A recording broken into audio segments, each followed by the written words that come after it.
In Chapter 9, we travel to the Brodia-Illusian border to help fend off an army led by King Hyacinth himself, who was here to fight King Onion. Who could have seen this coming, but King Onion falls for a trap, all because of his pride and his ego.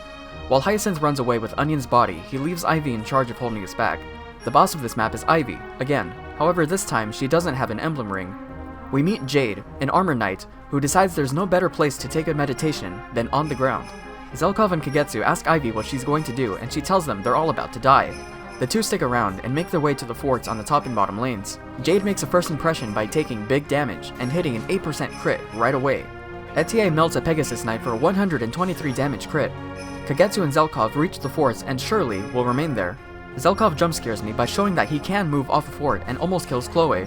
I did not account for this, and Chloe dies right after. I try attacking Zelkov again from a more defensive position and live. Kagetsu still does 0 damage to Louis. Jean breaks Zelkov and is finished off by Lapis. Kagetsu is taken out with chain attacks and a little saline fire. I move my squads up but find that Lapis keeps dying because the enemies she's getting hit by keep replacing their fallen brethren. Eventually, I realize it's the armor slayer that's leading to her doom, so I unequip it. It still takes a great sacrifice to keep her alive through all of this, but I make it through. With my armies now north and south of Ivy, I get in her range to start her fight. She goes north, but two-shots Louis because I forgot that magic damage is still a thing. Oops. This leaves me needing to fight her with my south team, which thankfully has a bow user to make taking her out a little bit easier.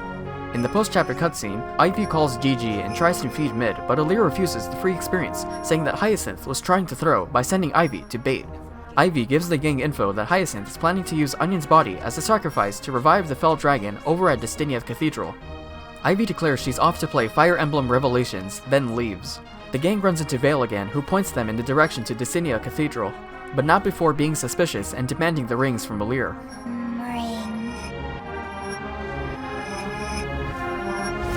Vale! Curious.